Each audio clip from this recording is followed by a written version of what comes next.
pledge allegiance to the flag of the United States of America and to the republic for which it stands, one nation under God, indivisible, with liberty and justice for all.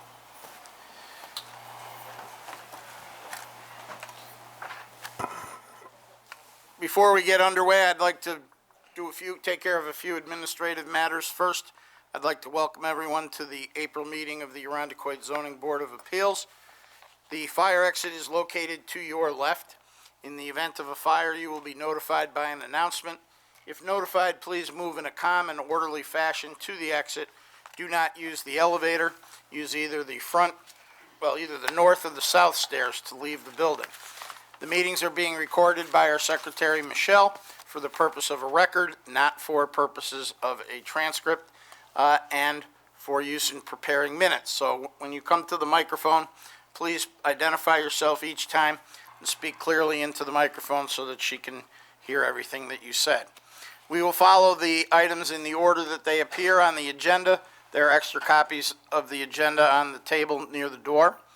The procedure that we follow is this. We call the case. Once it's been called, the applicant or their representative should come to the podium, state their name and address, then raise their right hand to be sworn, and then present their case. During the presentation of the case, the zoning board members will have the opportunity to ask questions and engage in discussion with the applicant. When that process is concluded, we will then open the case to public input. We have three categories of public input. Those who wish to speak in favor of the application will be called first. If there's more than one of you, we'd ask you to line up along the side of the wall and come to the podium one at a time. When you come to the podium, identify yourself and speak clearly into the microphone. Those who participate in the public input portion of the proceeding are not sworn. After we hear from those who are in favor of the application, we'll hear from those who are in opposition to the application and follow the same process. Last, we'll take those who are neither for nor against the application, but have questions about something related to the application. Once all the public input has been completed, the applicant or their representative will be allowed the opportunity to respond to anything that arose during the public input portion of the meeting.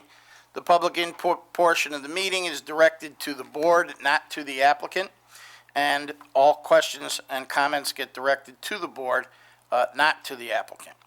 Once the hearing is closed, we'll move on to the next case, and we will continue in that fashion until we reach the end of the agenda. Once that happens, we will then take a short break, and we will then come back for the deliberative portion of the meeting. During that portion of the meeting, there is no further public input unless it's specifically requested by a member of the board. You're welcome to stay to listen to the deliberations and to learn the decisions that we reach with respect to each case, but you're not required to, and if you don't, you can, and you're interested in knowing what the results are, you can find out the results by calling the Planning and Zoning Department tomorrow morning after 9, or you can watch on TV. I understand they've moved us now to the 1300s. I think it's 1300 something, 1302, 1303, somewhere in there on the cable. When we do the deliberative portion, we do that in the order of the applicants that are still present and the order on the agenda. So if the first applicant has left, we would take the second case up, then we would continue on until we did all the cases for those for whom the applicants remain, and then we go back to the top and go back down for those applicants who have left. So I believe that concludes the administrative portion of the meeting, and we'll now call the first case. Thank you, Mr. Chairman. First item on the agenda is case number ZB 1804-1. Upon the matter of request by Dylan Makarovitz for a special use permit to harbor 4 hens with coop pursuant to section 235-70 of Town Code on premises 51 Hermitage Road in an R1 residential district. Good evening. Dylan Makarovitz, 51 Hermitage Road. Raise your right hand. Do you swear or affirm that everything you say tonight will be the truth, the whole truth, and nothing but the truth? Yes. Okay. All right. This is for having my hens to live with me on Hermitage Road. I began raising hens 2 years ago at my apartment off Park Ave, Harvard Street. I've raised them since they were baby chicks. In the 2 years at Park Ave, I had no neighbor complaints, and often they had neighbors come over to want to see them and interact with them. I was approved twice for a City of Rochester hen harboring permit, where a city official had to come out at random to inspect the coop and run. These inspectors were thoroughly impressed with the setup I had, as well as the cleanliness.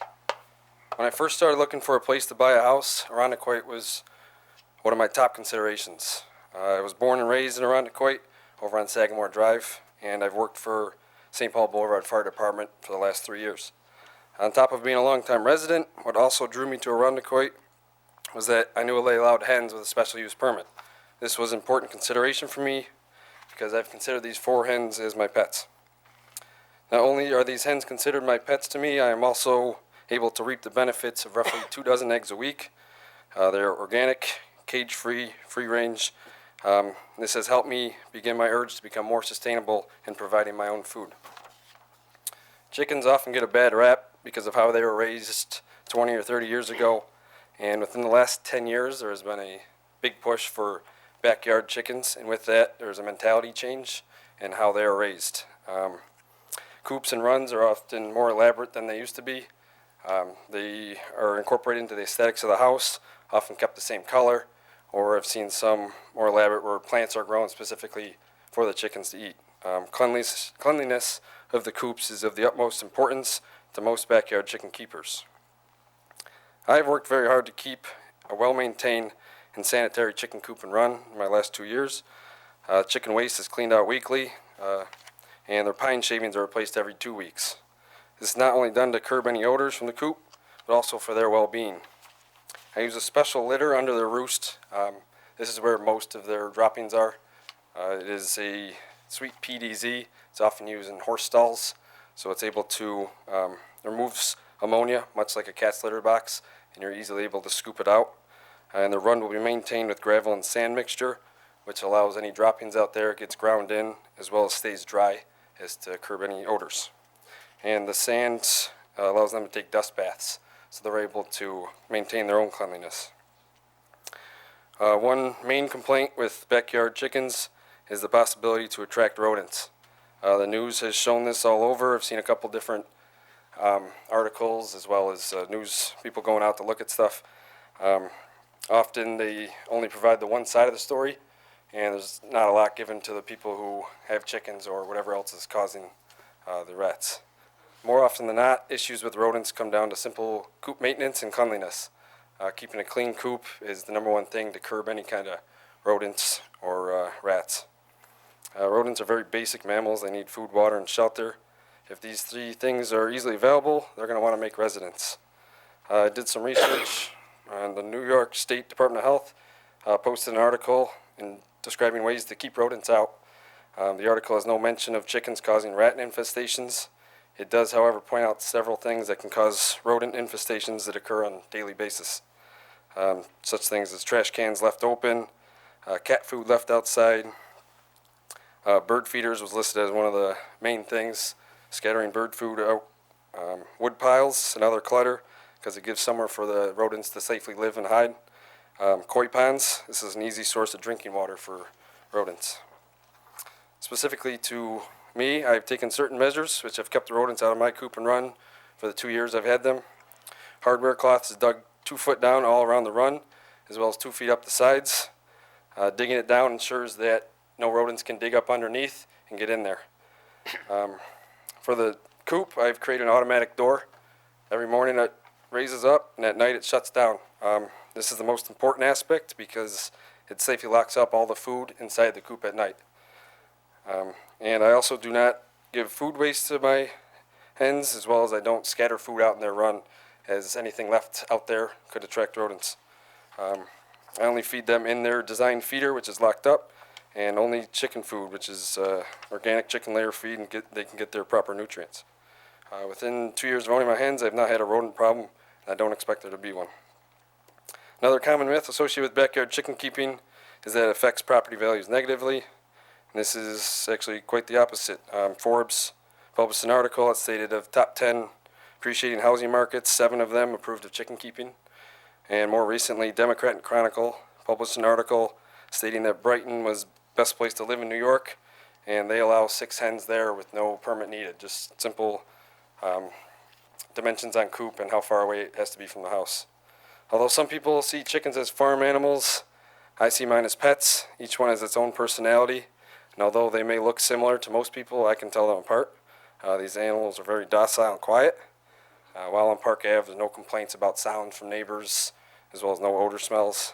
Since raising the hens, I've been able to provide my firehouse with organic eggs for them to eat, as well as giving them to coworkers to bring home to their families. And at $5 a dozen for similar eggs at Wegmans, I would be spending roughly $50 a month to get the same amount of eggs. I hope that you were able to review my application and approve my permit to keep my hens. They've become part of my family, and I encourage anyone to stop by and see them. If I have extra eggs, I'll be more than willing to give them out. As we mentioned before, the town has decided that raising chickens in your backyard is a permitted use. So it's not a question of whether or not we feel that chickens in your backyard are appropriate or not. The special use permit requires us to impose whatever conditions we feel are appropriate for doing that. Yep. In the neighborhood. You're familiar, I believe, from reading your presentation with the restrictions that we've placed in the past. Yep. So do you have any issue with having the coop and the run be at least 4 feet from the property lines? I do not. Do you have any problem with having the chickens checked out every year by a veterinarian to ensure that they're not having any health issues? Yes, I can do that.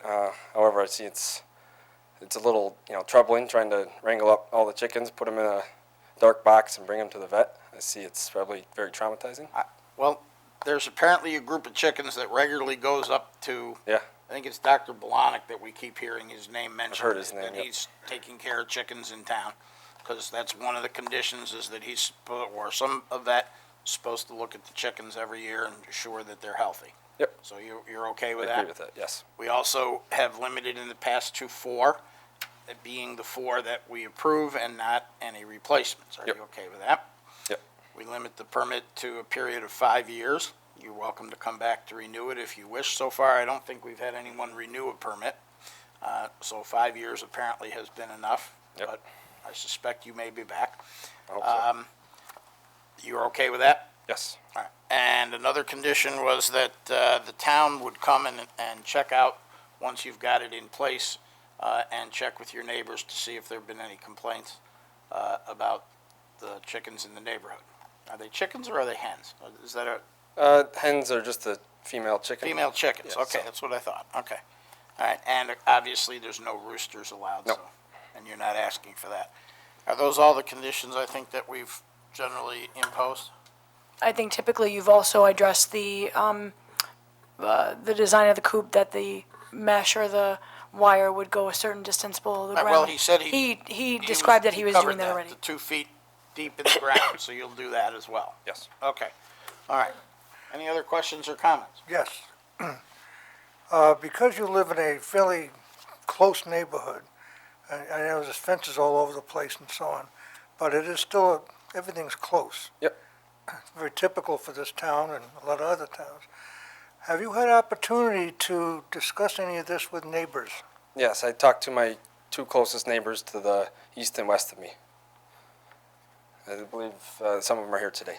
I know you talked to the one that's on your east side, because that's who I talked to the other day. Yeah. I'm trying to get the dirt, No, but they were fine. They're cautiously fine. Yep. But as I told them, one of my main concerns as a member of this board is that neighbors are not disturbed or upset or getting something they don't really want, and that's why I asked the question. The people in back, you think will be all right with that, too? I believe they'd be fine, yes. Excuse me, I live immediately behind number 51. Excuse me, There's an ma'am. opportunity for public input when we're done with the case, so you'll have your chance. As far as I'm personally concerned, being a firefighter goes a long way. And that Firefighters make good neighbors. I'm one, that's why I say that. And I'm the best neighbor you could ever have. But I think that it does help. And if you have a chance to see the rest of the neighbors or whatever, and of course, you can assure them without the rooster, it's not going to be noisy. Yeah. So, just as long as everybody feels that we're okay with this, that's all. Okay. Thanks. I didn't have a tape measure out. Okay. The back wall toward your neighbor's rear fence, was that 4 feet away or? So it's in line with my garage. So I believe the garage was built 4 feet per code. I think it's closer than that. So just go back and remeasure that. Okay. You may have to shift it up a little bit. I was looking at the survey that was attached to Yeah. the property. In accordance to the survey, the back wall of the garage is 6 feet from the property line. Okay. So From the if- property line, not necessarily the fence. Right, Okay. but you need to be sure that you're at least 4 feet, and I would suggest to you that you run it along with the back wall of the garage. That's if how it it's is. Granted, so that Okay, yeah.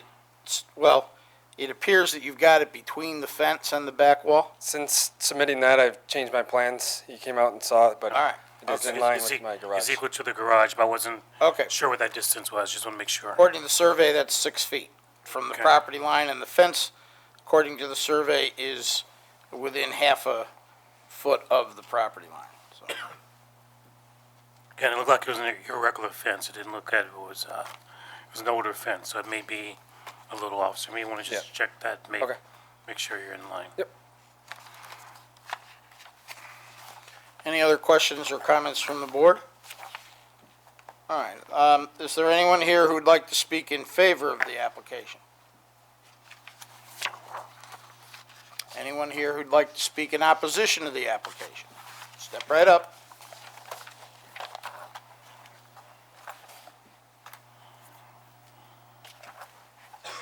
Speak clearly into the microphone and state your name and address so Michelle can get that down. Mr. Hinman, Evening. Ms. Good Eggman, evening. how are you? I'm fine, how are you? Good. My name is Jane Eggeman. I live at 50 Belclair Drive. My property is immediately behind 51 Hermitage. Our fences, our property line is next to each other. I did a little investigation. I went online and I looked up chickens in residential areas. The CDC, to quote, I don't know the person who made this statement, but they said chickens are for farmyards, not for backyards. I have a granddaughter who comes to visit. I also have a small dog. In my investigation, I learned that chickens attract predators. Those being snakes, raccoons, coyotes, and hawks. I do not want my little granddaughter to play in my backyard and be scared that she might be attacked by any one of those. I also have a lovely little dog who could be a dinner for a hawk, and that would upset me greatly. I truly also, in my investigation, learned that the CDC says that chickens can carry salmonella, which is a deadly disease. I also have information from Dr. Ruth Lawrence, who is an expert toxicologist and also the former director of the Poison Control Center here in Rochester until it was discontinued by lack of funding from New York State. Anyway, my concern is that all of these conditions might bring something to my backyard that would be dangerous to my family. And so, that being said, and what purpose does this gentleman need to have chickens in his backyard? All right, well, let me try and clarify. I was late, Jim, I'm sorry, I was late. That's fine. coming Let in. me try and clarify a few things. Okay, The town board has already made a determination that chickens are okay in backyards in Arundecoit.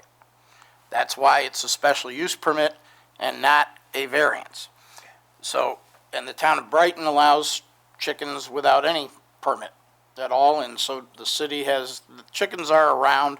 We've approved about at least 10 to 15 chicken applications for special use permits for the town during the last 7 to 10 years. And we've had the town go out every year, well, within a year of the permit being issued, and talk to the neighbors to see if there are any issues. We've had one instance where there was reported rats, which is, the exterminator came in, they worked, they did not attribute that to the presence of the, in that case, it was ducks in the neighboring yard, and the exterminator worked with the person who had the ducks and the neighbor who had the rats in the garage, and they were eradicated and never had any other troubles. There's chickens on Hedgegarth that I recall, there's chickens. I know there's chickens on Titus Avenue. Yes, there's quite a few of them. Yeah. And what we found is that, as I mentioned to the applicant, what we found is that none of the applicants so far have come back to ask to re-up after 5 years. And there haven't been any instances of health issues. That's why we have the condition that they get an annual certificate from a veterinarian that says they're in good health. They have to keep the coop clean, and the town will respond to any neighbor complaints if there's anything around. We have had no reports of snakes, hawks, or Coyotes? Coyotes. Well, there are coyotes in town. I know, They're here already. Tom and- saw them. Yeah, we haven't seen that they're attracted to chickens any more than they are to cats or small dogs. There have been several cats that I think have been taken by coyotes in the town, from what I've heard. As far as the Center for Disease Control, yes, we're aware of that. But again, the town board has already made a determination that chickens are okay in backyards. So our responsibility is not to decide whether or not chickens in backyards are a good idea. Our responsibility is to impose the conditions that will ensure, to the best extent possible, that you don't have to be scared when your granddaughter's out in the backyard, and that you don't have to worry that a hawk's going to swoop down and take your dog because your neighbor has chickens. So that's So why it's- we developed those conditions, was to try and address the concerns that were raised both by members of the board and people who've come and talked at various times. And from what we're able to determine, and we haven't heard otherwise, those conditions have enabled the chickens to live harmoniously with the neighbors in neighborhoods such as yours. Mr. Chairman, I'm looking at the CDC.gov website, and yes, you're correct on all your points, but also the mitigation factors are the same ones that we impose. Working with a veterinarian, keeping the design that the gentlemen have is actually on the CDC website, so I think everyone's in line. So yes, you're correct, and yes, he is correct in how he has it designed. So in other words, his coop will be distant from my back fence. It will be at least 4 feet, and if the survey is accurate, it'll be 6 feet back from your back fence. Okay. So in other words, it's a done deal, right?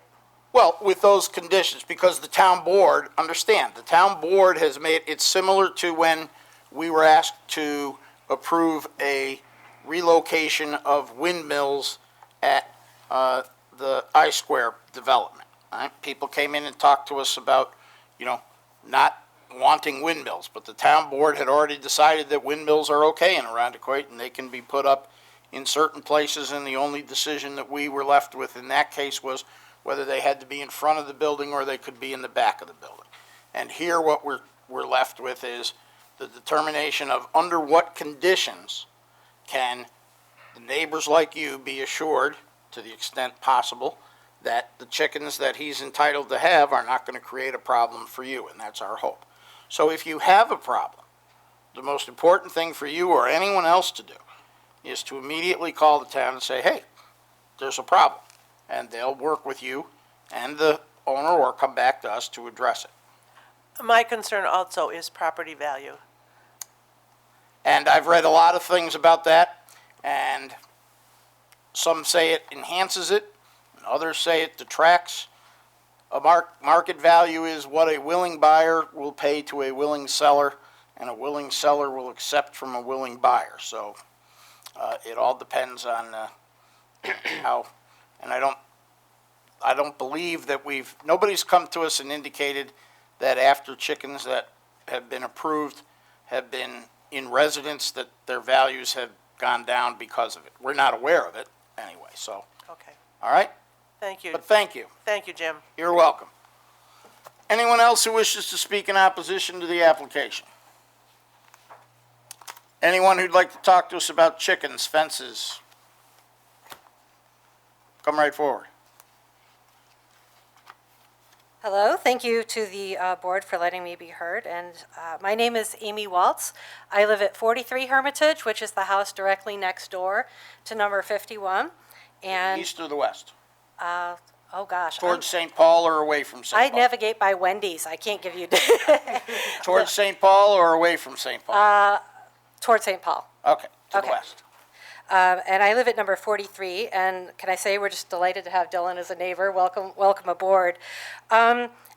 Just a few things that I jotted down. In regards to something that Jane mentioned a few minutes ago, I actually have a realtor as a friend who did say that my property values were going to take a hit, about $5,000 for having the chickens next door. So it's just something to bear in mind. I know there's been several other neighbors on the street who are thinking about selling their houses but are now sort of worried about if they're going to take a hit because of the chickens. So just something to be aware of. My greater concern at this point is that we already have existing wildlife issues on Hermitage Road. We have possums, we have foxes, we have raccoons. We have raccoons that are bigger than my dogs. We have a lot of feral cats in the area. I greatly respect the idea that none of the chickens will be able to get out and none of the wildlife will be able to get in, but the wildlife will be circling and taking an interest. And when they can't get into the chickens, they're going to be looking at trash cans, and they're going to be looking at pets, and they're going to be looking at other things. Twice last summer, I had to have raccoons physically removed from my yard. They take up residence, they get into trash cans, they live under porches. Anything that's going to bring the raccoons closer to me, I do worry about. Several times my dogs have had to be treated for fox mange because we have a fox problem on Hermitage Road. Fox mange is wildly contagious, and foxes and chickens go together and have for thousands of years, so I imagine we might be seeing more foxes, which adds up to vet bills for those of us with dogs. At the end of Hermitage Road, we also have a wooded area and a gully, which I think contributes a lot to our wildlife situation. Anytime you butt up against the park or you butt up against wooded areas, you're going to have increased animal traffic to begin with. Just something to bear in mind that this is just like basically an invitation to whatever lives in the woods to come check out Hermitage Road. It's a great neighborhood, but we just like the people there, not the wildlife. I guess my major concern at this point is what recourse do neighbors have if it go wrong? And I got to say, Dylan, you are the most prepared chicken person I think I've ever heard from, and I so applaud your knowledge and all of this. The house next door to me has been a problem in the neighborhood for about the last 10 years or 15 years. And we as neighbors have had very little recourse when things have gone wrong as it was a rental property. So I guess as neighbors we're kind of looking at this going, yes, of course it's going to be fine, but if it goes wrong, what recourse do we have? I mean, if all of a sudden there is increased wildlife or we do get rats. Nobody plans to have a rat infestation, but they do happen. And then is it my expense to get them to get my property shielded against them? Is it his responsibility because of the chickens? Is it the town's responsibility? I don't have the budget to plan for emergency rodent situations if that should happen. I'm not that worried about the smell because I'm upwind of the chicken coop, but I know neighbors that couldn't be here this evening were worried about the smell because they live downwind of the chicken coop. And again, it's just a question of if things go wrong, what do neighbors do about it? I mean, I love the idea of chickens. I really do. Secretly, I have always wanted to own chickens myself, so I'm delighted. My daughters want to hug the chickens. I mean, we are so excited about the chickens. We just don't want any negative fallout. And with the wildlife problem we already have on the street, I'm worried about making it worse. Thank you. I'll try to address what I think your concerns are, and Carrie can tell me if I'm wrong, but I believe that if you experience the issues that you're referring to, you can let the town know. The town will assist in doing what they can. But if it becomes a problem in the neighborhood, we've granted a special use permit. Upon an appropriate application, we can revoke a special use permit if we determine that the conditions aren't sufficient to meet with the town board's determination that chickens in Arundecoit are okay. We've done that once in the past where we granted a variance, and then information was brought back to us later. As a matter of fact, that's the reason why we swear the applicants in now, because certain representations were made in that case to the board that were not factually accurate. And there was no recourse other than to revoke the permit, which we did. And if that's necessary, I mean, any permit that's issued is subject upon an appropriate application and an appropriate showing to being revoked. So that's what the backstop is for your concerns. Okay? And then just to add to that, there is the renewal process by which this applicant, if they were granted the special use permit, they would have to seek a new permit 5 years from now. So there's another 5 years from now, he opportunity. would need to come back and I can tell you that everybody thinks it's a joke when I have said in the past that we'd like to have training on animals and wildlife and, all that, but I'm serious, there is no training for us, so we're doing the best that we can, going along with what are identified concerns that we can identify and trying to take steps to ensure that the residents are protected from any of those problems. And if we learn that we haven't done something, put in a condition that we should, we'll start adding that. That's how we've evolved to the conditions that we have.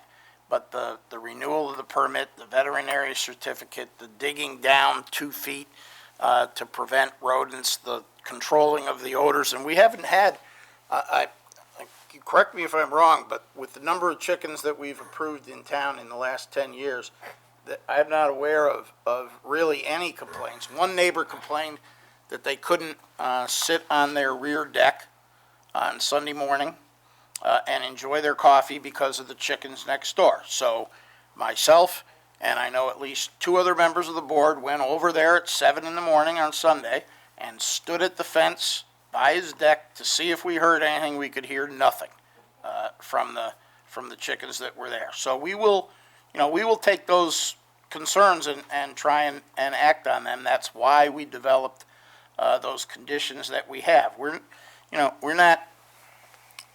not blind to the fact that there are potential problems. We just think that the applicants that we've granted the permits to will do everything that's possible to minimize or eliminate that. And so far, we haven't seen anything to the contrary. So. And may I just add that one of the things that the CDC recommends is not kissing the chickens or not cuddling them. So you're going to need to fight the urge. So you should wash your hands afterwards. You should prepare them that they shouldn't be advised to touch them. That is one thing that helps keep everybody safe. All right, is there anyone else who wants to talk about chickens in Arundecoit? Or step right up, sir. I'm Philip Mara. I live at 64 Hermitage, across the road from kind of kitty corner. But how close to another structure can you build a chicken coop? Well, our normal condition is that it can't be within 4 feet of the boundary line. Yeah, In this case, it's going to run parallel to the, yeah, it's going to be along with his garage, which will be 6 feet from the rear line, and he has to be at least 4 feet from the west line. And it's going to be on the west side of the garage, so it'll be 4 feet and the garage width from the east side. it'll be 4 feet from the garage? No, he's going to back it up to the wall of the garage that's in the middle of his property. Yeah, That back wall of the garage is 6 feet from the Right, back line. yeah. And it's going to go out, so it'll be come out 6 feet from the back line all the way across. It'll be at least 4 feet from the west line. My guess is it's gonna be further away from the west line than 6 feet, or 4 feet. And it will be, it's not gonna be up to his house, but it'll be somewhere in his backyard. my question was, how close to the garage can it be? He's gonna be right up against the west wall of the garage, as I understand it, yes. Well, you need a permit to build this? He needs a special use permit. That's what we're discussing tonight. Okay, but it's already partially constructed. He doesn't need a building permit for a chicken coop. He needs a special use permit to have the chickens there. Mr. Chairman, he only has 4 posts in the ground, so there's nothing constructed, Well, it's more than 4, or 6 posts, I it's at think. least 6. But then, when I built a shed, I had to be 9 feet from the lot line. I had to be 4 feet from another structure. And it isn't where I wanted to put it, but I was told by the town it had to be 4 feet from my garage. It has to be 4 feet off the boundary line. I don't know about 9 feet. Excuse me, in the code, garages or sheds need to be a certain distance away from the primary structure. And in this instance, it's a coop that's housing animals, so that same regulation doesn't apply.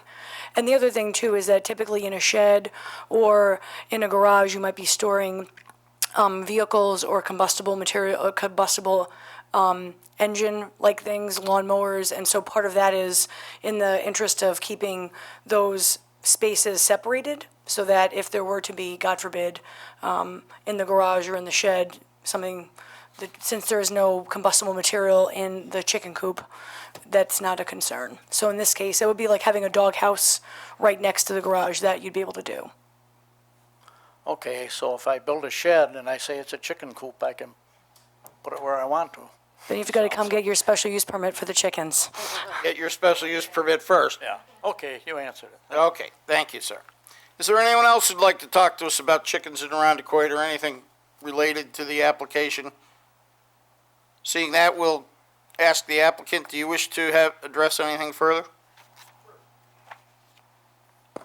While he approaches, Mr. Chairman, possums eat rats, so that's a good thing. They eat chickens, but they also eat rats. Oh, okay. Maybe we should send some of them over to where they're having the problems that I've been reading about in the paper. Couple things I can address are the predators. I've built my coop pretty substantial to keep them out, as well as it being locked up at night. Most of the predators are nocturnal. Raccoons, foxes, coyotes, they're all nocturnal. And at night, they're not going to be able to see any chickens or anything. To them, it'll just look like a fenced-in area of nothing, really. Other than that, hawks aren't going to be a concern. There will be a top to the run, so hawks won't be a concern. And any research done, if you've ever some YouTube videos of chickens responding to hawks, they have a special call. They all run and hide. And what else was I going to add? I mean, I'm as much Your neighbor wasn't worried about the hawk getting the chickens. Mhm. They were worried about the chickens attracting the hawks that would get her dog Okay. or her granddaughter. I know there's already hawks quite a bit in Arundecoit. I don't know that chickens are going to attract them anymore. So far, we're not aware that chickens have attracted hawks. And once they realize they can't get to them, they're not going to waste their time waiting around to get something or try to get something they can't get. It was interesting when you mentioned koi ponds because I know someone who had one that got cleaned out by some kind of bird. Muskrats, they're big for koi ponds, yeah. Other than that, Still grab the fish. so as much as neighbors don't want predators or anything, I don't want them. These are my pets, so something I don't want to lose. It would be very devastating to lose them to another animal.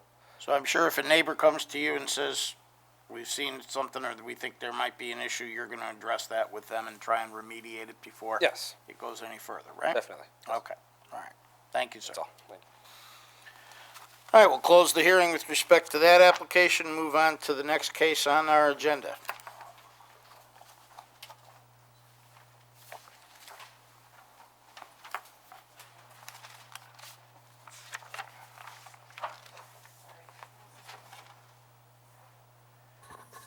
Next item on the agenda is case number ZB 1804-2. Upon the matter of request by Thomas McKenna, acting as agent for Terry Rigaud, for an area variance to construct a new front stoop with less than required side street setback on a corner lot on premises 401 Falstaff Road in an R2 residential district. Ladies, gentlemen, Mr. Chairman, my name is Tom McKenna. I don't believe I've ever had the cause to come before your board for anything. I grew up in the construction industry. Can you give us your address and then raise your right hand? Oh, I'm Then I'll sorry. let you carry on. I'm sorry. Thomas McKenna, Jr. I live at 54 Perry Place in Canandaigua, New York. Raise your right hand. Do you swear or affirm that everything you say tonight be the truth, the whole truth, and nothing but the truth? Yes, sir, I do. Okay, thank you. Yes, sir, I do. Now you can continue. Okay. I trust that everybody got the letter that I did trying to describe what we were requesting to do here. As I understand it, what you're doing is you're going to cover over decaying concrete steps with a wooden deck. That's correct. That's going to serve not as a deck as much as an entrance, so that, Well, sir, kind of both. I don't know the exact date when this house was built. My guess would be it's probably 60 years old. It's a, it has a, I'm sure it's got a footer underneath it, and it has a block wall around it, and it probably has about a 6-inch cast concrete top. And the concrete on the top is really, my best guess would be it's probably deteriorating an awful lot from years and years of somebody putting salt on it. And once that concrete starts to spall, you know, you can see where this has been trying to be painted at one time, or that some of the coatings that you put on, and they just don't hold. They keep lifting and lifting and lifting, and it really looks terrible, okay? So when we discuss some options with the homeowner, what we propose to do, and what I'm proposing here, I've done many times, many different places before. I believe professionally that when this was put in, it was a very good job, and it was done because you don't see any decaying of the walls. Normally, that's an indication that the footers weren't sufficient or they weren't deep enough. The block walls look nice, but it's just that the surface on this thing is terrible. I'm sure that this concrete is very thick. It might even be poured down and behind everything. And one of the things that would be more of a cost to the owner is to come in and try to demolish this thing. We would probably need a backhoe, jackhammer, and by the time we got to digging all of this material and getting it out of there, we'd have a bunch of other material we'd have to haul in to backfill. Once the deck was constructed, we'd be getting into landscaping and some other things is the scope of the project from start to finish. So basically, we're asking to envelope this existing concrete pad with a wood frame deck. are there going to be stairs going up to this? Yeah, there's going to be 2 steps. Are they out beyond the decking, further out Yes, in the front, or are you gonna do them on the side? yes, it'll be on the front. They're actually, the steps head toward the street. I guess that would be to, what, the west? We're kind of trying to do the same thing. What we're trying to do is to build the deck the same width of the little bump out of the house, okay? And we're just going to clear the existing steps, and then the new steps would project out there because there's a sidewalk there that goes down to another couple of steps and then out to the street. So we're trying to kind of keep the flow of traffic the way it's going right now. All right. Because I don't see on the drawing that was submitted with the application, I don't see where the steps are. Maybe I see the existing ones that are Well, under the you know what, sir? I kind of, I tried to throw this thing together fairly quick with the scale, and I'm kind of looking at this thing, and it does look like I did not show the steps on here, but basically they would be in the same width. So they're gonna be in that 3-foot area that's between the two 4-foot, Yes. 4-inch ones that are gonna Yes. have railing? Yes, Okay. yes, yes, And there's gonna be 2 steps coming down? yes. Excuse me, Chairman, just for the board's information, the stairs don't count toward the front setback. So it's just the edge of the actual structure. So in terms of calculating the setback that's being requested, the information you have in front of you on the application is sufficient. The stairs wouldn't count anyway. All right. Okay, sir. Anybody have Any other questions or comments from the board? What are you gonna put underneath the deck? Like, how you gonna skirt the deck? I'm not sure I understand, Ryan. How am I gonna do what now? So my question is how would you skirt, like when you put and maybe I'm just looking at this wrong, but when you put the deck around, it's just gonna go right over top of the concrete. Yes. Okay, so are you gonna put anything like to skirt it around the deck, or are you just gonna have like the concrete is like showing? Skirting around the outside, you mean underneath it? Yeah. At this time, we did not plan on putting that in. Now, if the owner decides that they want to put that in, it's something that could, very easily be done afterwards. What we tried to do on this, I don't know if I know I filled out the building permit application, but basically what we're trying to do here is to create something that's maintenance-free, and we're using a AZEK PVC decking. There's nothing in there that's organic, so it can never mold and mildew. Maybe once a year, a quick wash, and we're using a solid vinyl railing system on this thing also. We did not figure anything as far as skirting underneath it. My guess was, because really I don't think anybody had asked me this previously, is that if the owners didn't like the look of it and wanted to add this thing afterwards, they could do so. Or they could put landscaping around it and That's cover right. it You up could with you could bushes put or plantings or plants. something around it. Structurally, it would have no bearing on how we build this. Right. What we're requesting. Yes. Are the posts and everything gonna be vinyl too? Yeah. Now, let me just add this. The framing for this, there will be 2 posts that would go down into the ground. Those posts, as well as the framing, would all be pressure treated. I mean, that's pretty much a standard in the industry when you're building a deck, no matter what kind of a surface you're putting on it. Okay?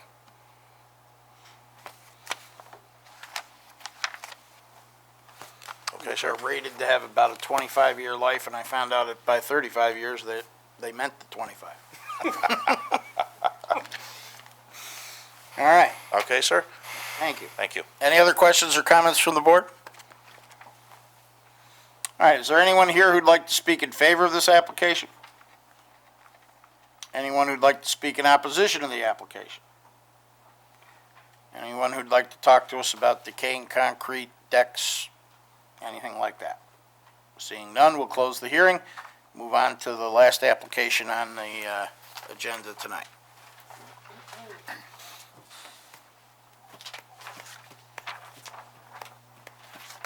Case number ZB 1804-3. Upon the matter of request by Susan Malta, acting as agent for the Austin Woods Homeowners Association for an area variance to install a 6-foot-high stockade fence on a vacant parcel on the south side of Radnor Lane within the common grounds area of the Austin Woods Homeowners Association, exceeding maximum permitted height on premises of tax ID 061.10-2-92.1 in an R1 residential district. I am not Sue Malta. I am I Robert figured that. Passaggio of 25 Thendera Lane. You raise your right hand. Do you swear or affirm that everything you say tonight will be the truth, the whole truth, and nothing but the truth? I do. Okay, thank you. Okay. As president of the Austin Woods Homeowners Association, and on behalf of the members of the association, We're requesting variance to erect a 6-foot wooden fence on the HOA common area on Radnor Lane. That's on the east side of Radnor Lane. The fence is meant as a privacy barrier and continues the existing barrier that is already there to the end of the common area. This will border on the backyard, particularly of 4489 St. Paul Boulevard, which already has a stockade fence around the swimming pool in that area, so it's not going to change the area at all. We're looking at a dog-eared 6-foot-high wood fence, approximately 65 feet in length. It has to be natural materials per our HOA, and wood is the cheapest of the natural materials. We have tried in the past to grow some things there.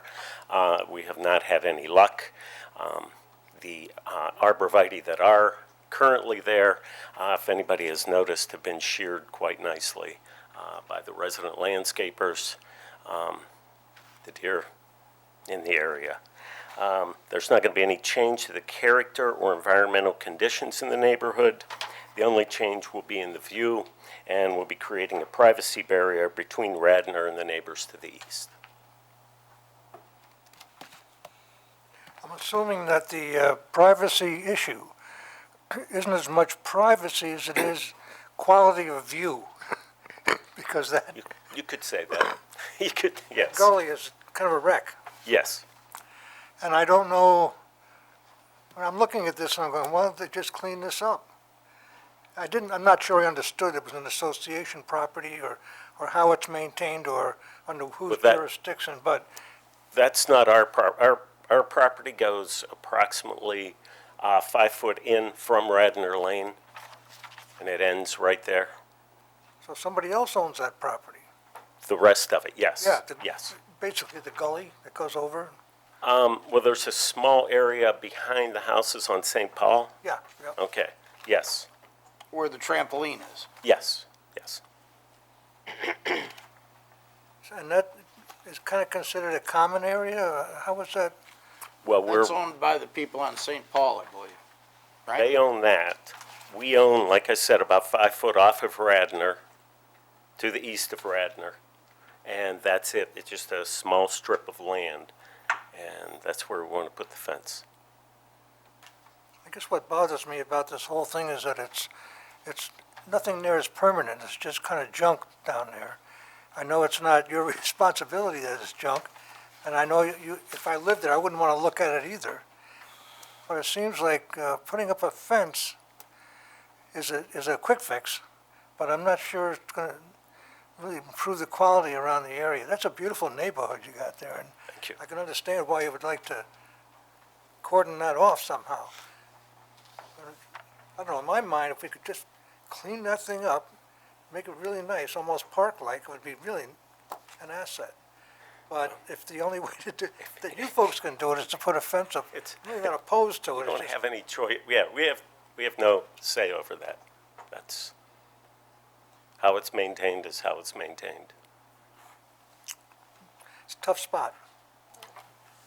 I noticed that along the north section, there appears to be a wooden fence on the boundary line, Yes, and then there's a chain link fence. correct. And then there's the arborvitae. Right.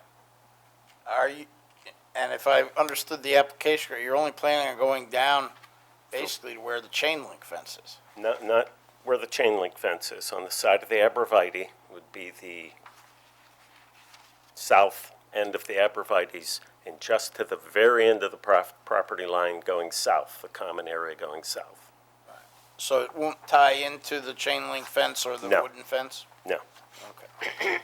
Ties into the arborvitae, and then there are some other bushes that are growing to the south that it'll tie into.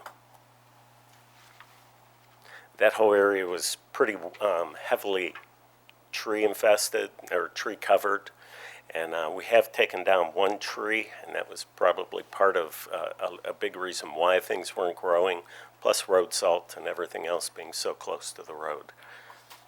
The other arborvitae were planted before any of the houses were occupied.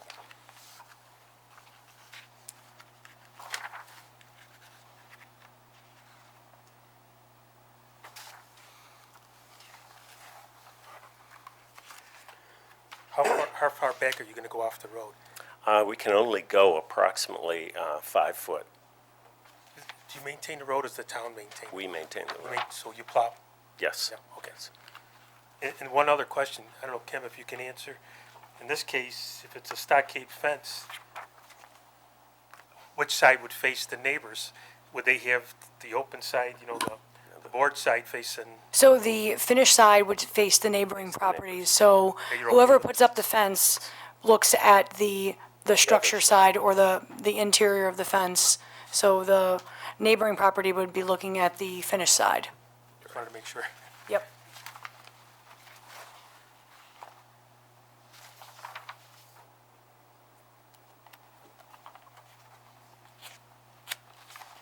Are you wedded to the stockade fence or with a board-on-board fence?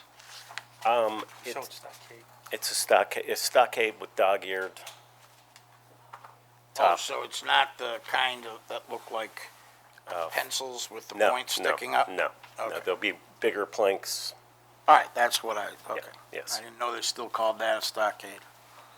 Well, dog-eared wood fence, I don't know. Okay, all right. Any other questions or comments from the board?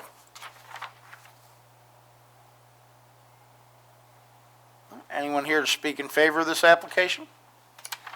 Is there anyone here to speak in opposition to this application? Anyone here who'd like to talk to us about fences, salt, arborvitae, anything that came up? Seeing none, we will be in recess until 8:10.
And, we have the board back.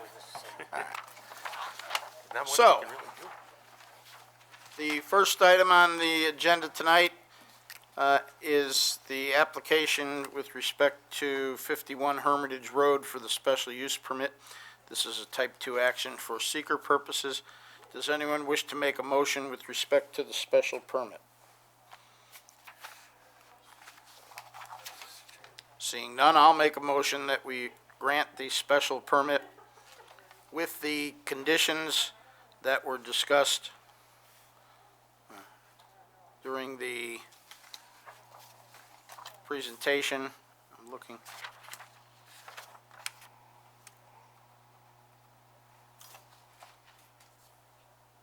Oh, there it is. Couldn't find it on my sheet. I found it. All right, well, with the conditions that the coop will be at least 4 feet from from any of the boundary lines. The permit is limited to a term of 5 years. It's limited to 4 hens, the 4 hens that are going to be the initial occupants. There's to be no replacement of the hens if one passes, then it would be for 3. There's to be an annual certification by a veterinarian that the hens are in good health and do not pose a health risk to anyone in the neighborhood. The applicant is to build the coop in accordance with the representations that were made, including and especially the 2-foot burying of the concrete cloth. Or was it concrete cloth that you called it? Hardware cloth. Huh? Hardware cloth. Hardware cloth, okay. And a top. The food is to be stored as he described that he'd be doing it. The coop is to be kept clean, and he's to take any steps necessary to deter or repel any rodents or predators from the area of the coop. Did I leave off any of the conditions? I believe the part where the town is to inspect. Oh, the town is to inspect the property within the next year and determine whether or not the neighbors have noticed any adverse impacts. Anything else that I left off? Is there a second to that motion? I'll second. Any discussion? All those in favor say aye. Aye. Any opposed? Any abstentions?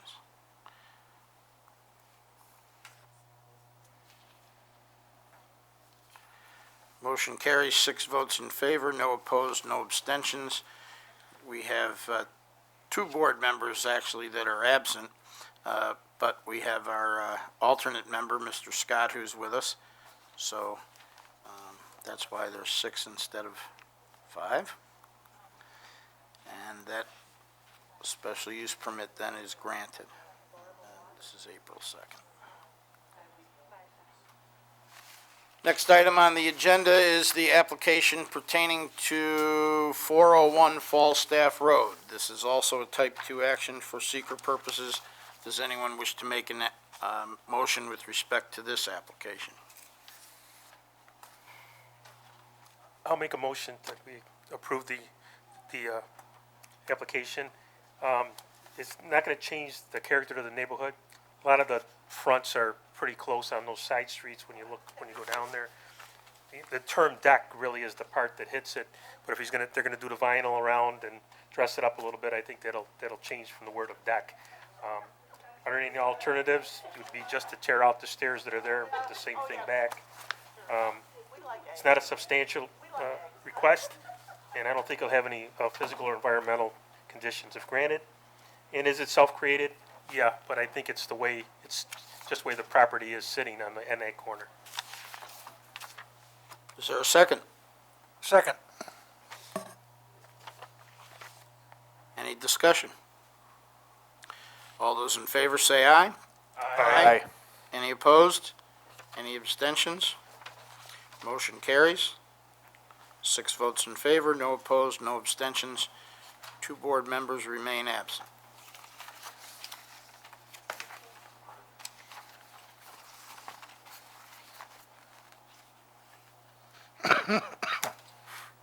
You're welcome. Good luck.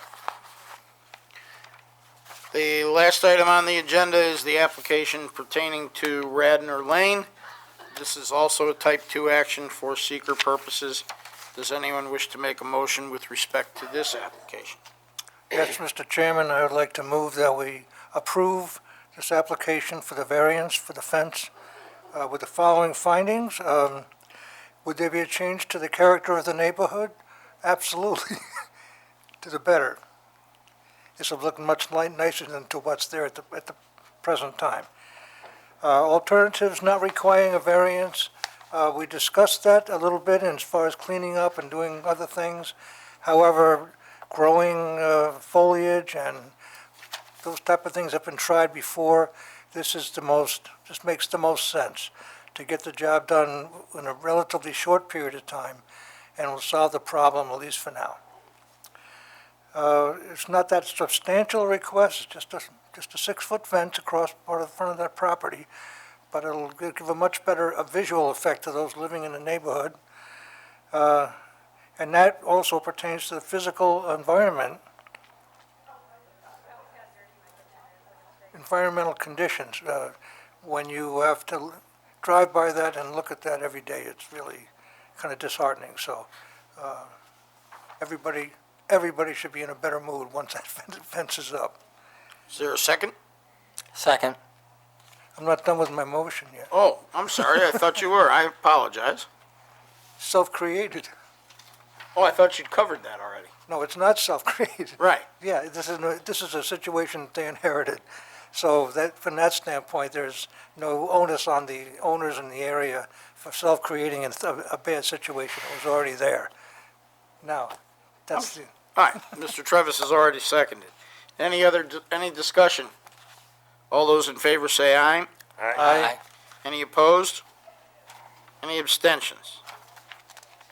Motion carries, 6 votes in favor, 2 opposed, or no opposed, no abstentions. 2 members of the board remain absent. Last item on the agenda is, with your packets, you should have received minutes from our March 5th meeting.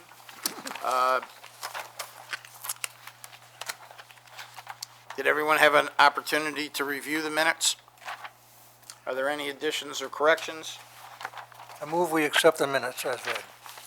Is there a second? I'll second that. All those in favor say aye. Aye. Any opposed? Any abstentions? Mr. Scott abstains because he wasn't present. And there's 5 votes in favor, 1 abstention, no opposed. Motion carries. We are adjourned.